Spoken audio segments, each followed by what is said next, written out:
ज' जानानै जों बर' हारिनि थाखाय इयुननि थाखाय जों मोजां खामानि मावलांनोसै बेबायदि बर' रायजो राजानि सिगाङाव समायखिरा लागोन होननानै बे थांखि लानानै आवगायनाय जादोंमोन। नाथाय बै समावहायनो सासे दैदेनगिरिया बेरेखा बाथ्रा बुंदोंमोन। आं दिनै बुंगोन, आंनि खोमायाव बे बुंदों, आं बे प्रग्रामाव आं थाया। जेब्ला बे प्रग्रामा जागोन अब्ला आं लोमजाफ्लानाबाबो न'आव थागोन आं। बे बाथ्राखौ बुंदोंमोन।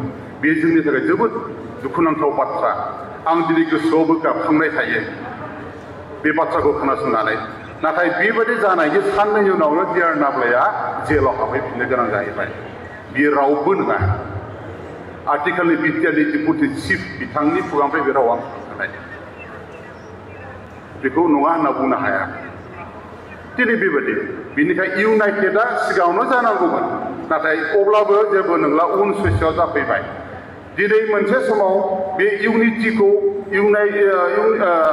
जोंनि गेजेराव खौसेथिखौ लुबैयैया दिनै मैया दाख्लै आरोबाव मोनसे आलादा ग्रुप सोखावनानै दाखायलायबाय। बे जोंनि थाखाय आरो देरसिन दुखुनांथाव बाथ्रा जाहैदों। आब' अनजालिया मोनसे बाथ्रा दिनै बुंलांदों। दिनै जोंहा गोबां मावनो गोनां दङ। एनडिएफबिनि मावथिफोरजों लोगोसे दैदेनगिरिफोरजों लोगोसे रायजो राजाखौ दिनै बिबान दं। जोंहा जोबोद मावनांगौ दं। पलिटिकेलनि लाइनजों पलिटिक्सजोंल' जों हारिखौ मोनसे हारिखौ जों फोथांना लाखिजोबनो हाया। थिग আছে, दिनै बेखौ जुदि जों दिनै बिथांनि बुंनाय रावजों जुदि जों आवगायनो थाङोब्ला आवगायबाय थांनाय समावनो जोंनि गेजेराव खौसे जानानै बोसोरनै सिगांनो दाखानाय मोनसे बे इउनाइटेड फरामखौहाय दिनै दाख्लै 15 अक्ट'बराव आरोबाव सोखावनानै आलादा मोनसे ग्रुप होनानै दाखायलायबाय। आं जोबोद दुखु मोनदों। जोबोद दुखु मोनदों आं बेखौ नुनानै। सासे मानसिया क'क्राझार साइडनिफ्राय आंजों रायज्लायहरदोंमोन। आं फनाव बुंहरदों, बिराद मोजां बाथ्रा बुंहरबाय, बिदि दाबाय माबाय बायदि। लास्टआव आं बुंहरदोंमोन, खिन्थु आं सान्थि गैया, आं सेटिसफाइड नङा बेबायदि सोखावनायखौ। बेसेबां सोखावजाबावनो जोंलाय? गावखाबाय आगोलावबो आरो उनावबो दिनै सोखावजाबाय। जों दिनै फुथुला खालामजागासिनो दङ। 34 इयार्स नांनायनि मिनिङा बबाव थाखो? जोंनि थाखाय गैयाब्लाबो 3,000नि खाथियाव दिनै जिउ बावनो गोनां जाहैदों। एनडिएफबिनि सोद्रोमाजों लोगोसे जोंनि रायजो राजा आइ आफा जायफ्रा जोंखौ सहाय मदद होबोदोंमोन, दिनै बिथांमोनाबो जिउआबो दिनै एनडिएफबिनि सोमावसारनायाव रुंसारि जानो गोनां जाहैदों। गैयाब्लाबो 3,000नि खमाव जाया एनडिएफबिनि थांनाय 34 इयार्स दावहायाव जिउ गोमानांनाया। अब्ला सिन्था खालामदो, जों दिनै गाव गावनि व्यक्ति गेइननि थाखाय मोनसे पलिटिकेल लाभालाभनि थाखाय जों दिनैहाय इउनाइटेड फरामखौ हयथ' दायाखै। नोंगौ, आं बे आफादाव सिगांनिफ्राय आं गैयाब्लाबो नाथाय बाहेरायाव थानानै आङो स्टाडि खालामबाय थादों आरो अबजार्भ खालामबाय थादों आरो आं मरेलि आं सापर्ट होबाय थादों। प्रेक्टिकेल आं गैयाब्लाबो आं बेखौ जोबोद मोजां मोनदों। नाथाय बे समावहाय आरोबाव जोंनि दैदेनगिरियानो, जाय दैदेनगिरिया मोनसे समावहाय उदालगुरि केम्पआव जेब्ला मिटिं दङ बेहा आंबो एटेन्ड जादोंमोन। बिथाङा बुंदोंमोन दिनैनिफ्राय एनडिएफबिआ गैला, बे आइजिपिबो दङ। बे समाव मोनसे मिटिं जादोंमोन, चिफ प्रमद बर'आबो दं। जोबोद दुखु मोनबोदों जोंनि सेंग्राफ्रा, जोबोद माबा जादों। दिनैनिफ्राय एनडिएफबिआ गैला, एनडिएफबि होननायानो गैलानो बुस्थुआनो। दिनै बेबायदि एनडिएफबि होननाय गैयैया मैया दाख्लै 15 अक्ट'बराव 15 अक्ट'बराव मानो एक्स एनडिएफबि वेलफेयार एस'सिएसन मानो दाबावनो गोनां जावखो, नङा होमबा?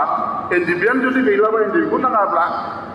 बिनिखायनो जाय मानसिया आंनाव बुंहरदोंमोन, आं बेखौ बे जास्ट पलिटिकेल लाभालाभनि थाखाय दानायसो, जेबो इसु गैया बियो। आं बेखौ बे बाथ्राखौ बुंहरदों। नाथाय फारसेथिं जोंनि अबस्थाया मा जाना दं नोंथांमोना सिन्था खालामाखै।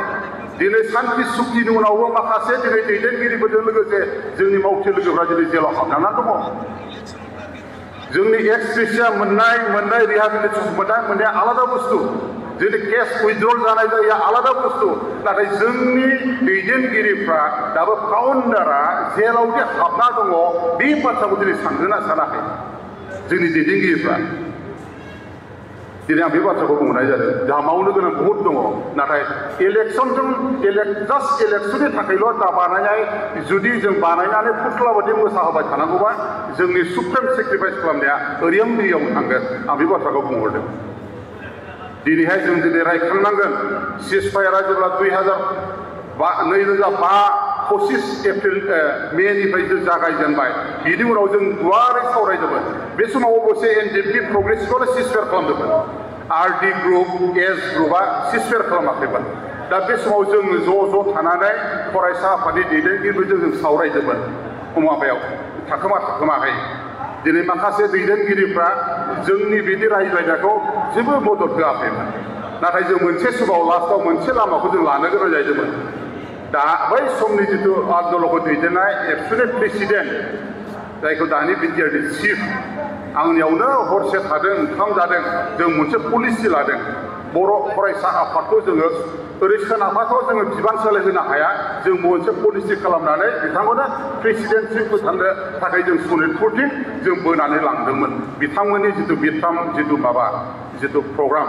जिथु कनफारेन्स बेखौ आरो बिनिफ्राय लांनानै बेखौ खायदा कौशलै जों प्रेसिडेन्ट बहायदों जायनि कारनावहाय जोङो NDFBआ थोंजोङै जोङो डेम'क्रेटिक प्रसेसजों आन्दलन खालामलांनो सोमावसारनो हायैलाय जों एबसुलिटैनो सोमावसारनानै जोंनि थांखिखौ जाफुंसार होनाय बे थांखि नोजोरजों जों थांदोंमोन बै समाव जों बुंजानो गोनां जादों अनेक बै फरायसाफोरनि लिडारफोरनि खुगाजों NDFBनि मानसिफ्रालाय जाम्बासो जेबोआनो रोङा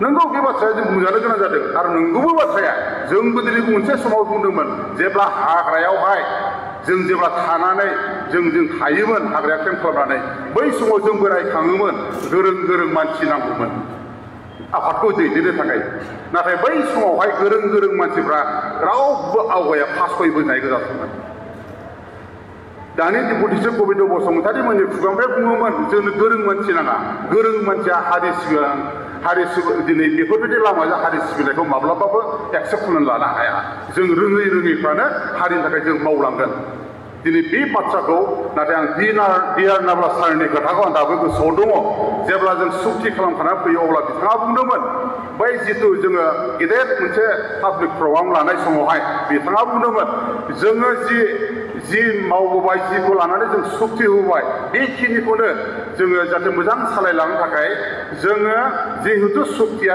NDFBजोंनो जानाय बे NDFBजोंनो पिस एग्रिमेन्ट जादों जिहेतु गतिके जोङो रोंबाबो रोङाबाबो 50%आ जोंनिनो केन्डिडेट जानांगोन बे खोथाखौ बिथाङा बुंदोंमोन बै समावहाय बाखि 50%आ बे गुबुन पार्टिफ्रा माबायदि रानना लालायो आरो बेबायदिनो ज' मावलांलायनोसै बेबायदि खोथाखौ बिथाङा बुंबाय थादोंमोन नाथाय जोंनि माखासे दैदेनगिरि बै समनि एबसुनि जोंखौ जाम्बा होनग्राफ्रा दिनैहाय बेखौ एक्सेप्ट खालामना लानो हायासै दा बै जाम्बा होनग्रा लिडारफ्रा दिनैहाय जाम्बाफोरा नांसोमना फैनाय सुक्तिनि थैनि हासाराव बा दिनै बेगरनि हासाराव दिनै बिथांमोनहा